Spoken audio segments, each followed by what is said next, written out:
Ayon pa kay Ginang Santos, ang halaga ng pera na kanyang dinadala na minsan ay nakalagay sa mga kahon ng noodles ay depende sa proyekto at minsan ay umabot ng 245 million pesos sa isang hatid.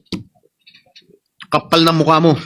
Bryce Hernandez claims these vehicles are part of a buy and sell business run by his sibling.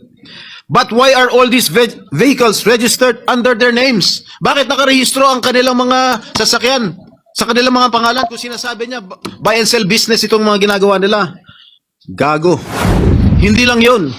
Paulit-ulit niyang sinasabi ang akala niya safe siya. Walang galang na. Marami sa akin ang nagsasabi, huwag kong patulan ang isang tao na sa sobrang kapal na mukha, nakuha pang magkasino. Totoo. Brusko ako magtanong at minsan ay naninigaw pa. But I make no apologies. My brother, Senator J.V. Ejercito, is known as the good one. Okay lang po yan. Dahil kapatid ko naman siya. But let me be known as the other Strada who went after the bad ones. Desperate attempt to divert attention away from the real issue. His own involvement in ghost projects and questionable dealings. Batay sa aking mga nakalap na sinumpaang salaysay ng ilan sa mga kawani ng DPWH at mga kasamahan ni Mr. Hernandez, malinaw na sangkot siya sa mga ghost projects sa Bulacan. Pinatotohanan nito ng hindi lamang isa, kundi 3 opisyal na nagsabing siya at si RJ Dumasig, Project Engineer 1 ng Bulacan, 1st District Engineering Office, ay kapwa kasangkot sa mga proyektong ito. Pinatotohanan din ito ni na John Michael Ramos, dating OIC ng Construction Section ng Bulacan 1st District Engineering Office, Ernesto Galang, Hepe ng Planning and Design Section ng Parehong Distrito, at Norberto De Leon Santos, Hepe ng Quality Assurance Section. Lahat sila ay nagbigay ng sinumpang salaysay na nagdidiin kay Bryce Erickson Hernandez. Ang dalawang ito ay kabilang sa tiniguruan ni Senator Lacson na BGC Boys o Bulacan Group of Contractors, mga suki sa kasino. Si Bryce, also known as Marvin Santos de Guzman, ay nakapaglustay na abot ng 435 million at nakapag-launder ng perang humigit sa 1 bilyong piso. Samantalang si RJ, alias Sandro Bernardo Park, ay umabot naman sa 16.9 million ang natalo sa kasino. Ginong Pangulo, malinaw ang paglalahad ng ating kasamang senador na ang kanilang mga gawain ay nagpapahiwatig na sila'y sangkot sa paglilinis o paglalaba ng mga nakulimbat nilang pondo ng bayan. Sa aking pagtatanong nitong nakarang Lunes sa pagdinig ng Blue Ribbon Committee sa General Manager ng Sims Construction Trading na si Ginang Sally Santos, inamin niya na nagatid siya ng kabuuang 1 bilyong piso mula taong 2022 hanggang taong 2025 sa DPWH at iniabot yon kay Mr. Bryce Hernandez. Ayon pa kay Ginang Santos, ang halaga ng pera na kanyang dinadala na minsan ay nakalagay sa mga kahon ng noodles ay depende sa proyekto at minsan ay umabot ng 245 million pesos sa isang hatid. Kapal ng mukha mo. Sinabi rin ni Ginang Santos na si Mr. Hernandez at DPWH Engineer JP Mendoza, Chief ng DPWH Bulacan's Construction Division, ay ginagamit ang lisensya ng Sims Construction para sa mga proyekto nila. Si Mr. Mendoza, na may alias na PJ Castro Asuncion, na pinangalanan din ni Senate President Pro Tem Lacson, na kabilang sa BGC Boys, ay may kabuuang 418 million na nilustay sa iba't ibang kasino at nakapag-launder ng perang mahigit 280 million pesos. Kung nakakapagpatalo ng 10 milyon si Mr. Hernandez sa kasino, hindi na rin siguro nakapagtataka kung bakit hindi siya nalalayo sa mga diskaya pagdating sa paramihan ng koleksyon ng mga sasakyan. Nauna nang inamin ni Mr. Hernandez na siya at ang kanyang asawa na isang dating rank and file employee ng GSIS ay nagmamayari ng mga mamahalang sasakyan gaya ng Dodge Challenger, Toyota Supra at Lamborghini Urus Performante. Hindi ito karaniwang pag-aari ng isang empleyado ng gobyerno. At hindi pa dito nagtatapos ang listahan, Ginoong Pangulo. Nandun sa kanyang garahe, isang Ford Everest Ford Territory, Toyota Corolla Cross, Suzuki Jimny, Mitsubishi Pajero, Honda Civic Type R Turbo, and add to this his collection of high-end motorcycles, BMW R1250 GS, Yamaha T-Max, BMW C400 GT, Ducati X Diavel Nera, Honda Goldwing, Ducati Street Fighter, BMW R1300 GS, Vespa scooter, at yung kanyang asawa, meron 2 Toyota Hilux, isang Toyota Fortuner, Kia Carnival, BMD X3, Toyota Land Cruiser, Vespa Primavera, Honda, BMW. Mga kaibigan, Ginoong Pangulo, Bryce Hernandez claims these vehicles are part of a buy and sell business run by his sibling. But why are all these vehicles registered under their names? Bakit nakarehistro ang kanilang mga sasakyan sa kanilang mga pangalan kung sinasabi niya buy and sell business itong mga ginagawa nila? Gago. Magkano ba ang sahod ni Hernandez? Sapat ba ang kanyang kita o ng kanyang asawa para magkaroon ng ganitong karangyaan? Mr. President, ginagamit bilang umano'y ebidensya laban sa akin ang mga larawang kuha sa iba't ibang okasyon gaya ng birthday party. Makailang beses ko man na nakaduupang palad si DE, District Engineer Henry Alcantara, kaya ko humarap sa kahit sino at sabihin na hindi ko siya personal na kilala. Mismo ang Pangulong Marcos na nga nagsabi na ang mga larawan natin ng mga opisyal o public figures ay hindi sapat na batayan para patunayan at masabing talagang kilalang-kilala natin ang mga nakakasalamuhan natin. To quote President Marcos, alam naman ninyo, ini-name drop lahat. Magpapakuha lang ng picture tapos sasabihin, o tingnan mo, malapit kami.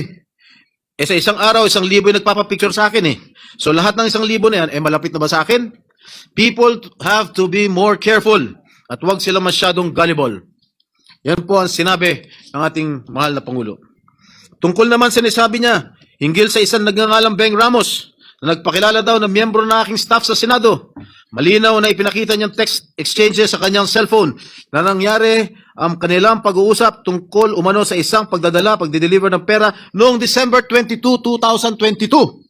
Mr. President, 6 na buwan pa lang ako mula nung mahalal muli sa Senado. Wala akong kinalaman or anuman partisipasyon sa budget deliberations pa sa 2022 budget. Mag-iimbento ka lang, sablay pa. Mr. President, there is no one among my staff named Beng Ramos. Wala akong staff o consultant na Beng Ramos. No such person has ever been employed, much less authorized to use my name or act on my behalf. Mr. President, let me just share that even before the resumption of the third hearing of the Blue Ribbon Committee last Monday, I already received warnings from various quarters. I was told that if I continue to actively participate in the investigation on ghost flood control projects, I will become an easy target. An easy target, they say, because of accusations heard against me in the past relating to the PDAF issue. Mr. President, I told these people, warning me, and as I have stated at the start of the Senate investigation into these public works anomalies, hinarap ko po sa hukuman lahat ng kasong inihain laban sa akin. Hindi lang ako sumuko ng kusa nung ako'y pinaratangan at ikinulong. Ako po'y nakipaglaban ng patas sa proseso ng batas at hustisya at naghintay ng matagal na panahon sa pagdating ng hatol sa mga kasong ito. Hindi po ako nawala. Hindi po ako nagtago. Hindi po ako tumakas o nagbintang ng mga taong walang kinalaman sa mga akusasyon laban sa akin. At great cost to my family, my freedom, and my political career, I have acquitted myself of the grave charge of plunder before the bar of justice and the legal system we are all sworn to uphold. Should that sad and dark chapter of my life be a reason for me now to do nothing, say nothing, and just keep quiet when my job as an elected senator of this country calls on me to take a stand and expose these people? No, Mr. President, I cannot and will not shirk from my sworn duty to ferret out the truth. I will not be silenced when I know I can contribute something to the task at hand. I will continue to do my best to be worthy of the support that I was generously given by the people who elected me back to this Senate. Tama nga nagbigay ng babala sa akin. I am an easy target. Kaya isang araw pagkatapos ko sabihin na dapat i-contempt ang sinungaling na si Bryce Hernandez, tumakbo siya sa Kongreso sa mababang kapulungan para ilako ang isang kwento na sa tingin niya ay madaling paniwalaan. Hindi lang yun. Paulit-ulit niyang sinasabi ang akala niya safe siya. Walang galang na. Halatang galing pa sa isang script na binabasa. Marami sa akin ang nagsasabi, huwag kong patulan ang isang tao na sa sobrang kapal na muka, nakuha pang magkasino habang iniimbestigahan ang mga krimen niya dito sa Senado. Mr. President, kung nakuha kong humarap sa kaso at tanggapin ang kaparusahan ng isang krimen kung saan ako'y napawalang sala, lalong kayang-kaya kong harapin ang isang Bryce Hernandez na larantarang sinungaling at magnanakaw. Ang sabi nga ni Senator Marcoleta, safe ka na. With due respect to our colleague, hindi po, Senator Marcoleta. Hindi ikaw, hindi ako, at lalong hindi safe ang taong bayan. Hanggang may mga Bryce Hernandez na engineer ng kasinungalingan at pandarambong ay hindi tayo safe. Hanggang may mga ghost projects sa DPWH at iba pang ahensya ng gobyerno, hindi safe ang pera ng bawat Pilipino na nagbabayad ng buwis. Isipin na lang ninyo, takot na takot ang mga kababayan natin basta BAR na ang kaharap habang may mga walang konsensang tao na isinusugal lamang sa kasino ang pera ng pinaghirapan at binuno nilang ibayad. Hanggang may mga tao na nagbabayad, nananakot at ngayon ay pilit na nililis ang kwento, ay hindi tayo safe. Mr. President, my dear colleagues, if my opponents think that they can weaponize me, that they can weaponize my past to stop me from investigating, nagkakamali sila.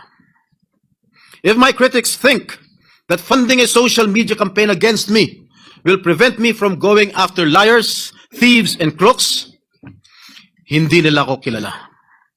I have been bashed and now targeted for the way I go after lying witnesses.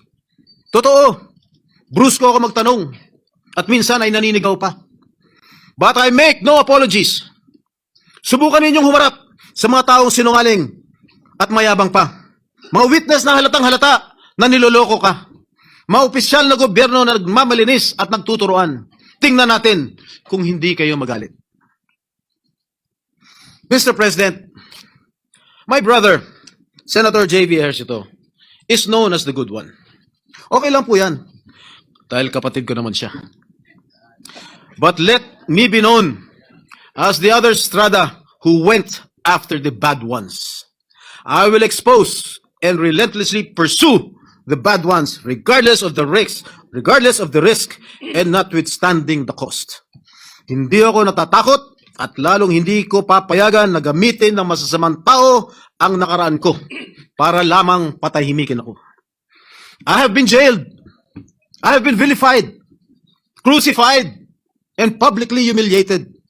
But I will never allow the likes of Bryce Hernandez to turn the tables on me. Kayo ang nasasakdal sa mata ng taong bayan, hindi ako. Mr. President, I vow never to let the masterminds and engineers of this massive defrauding of the Filipino people to silence me.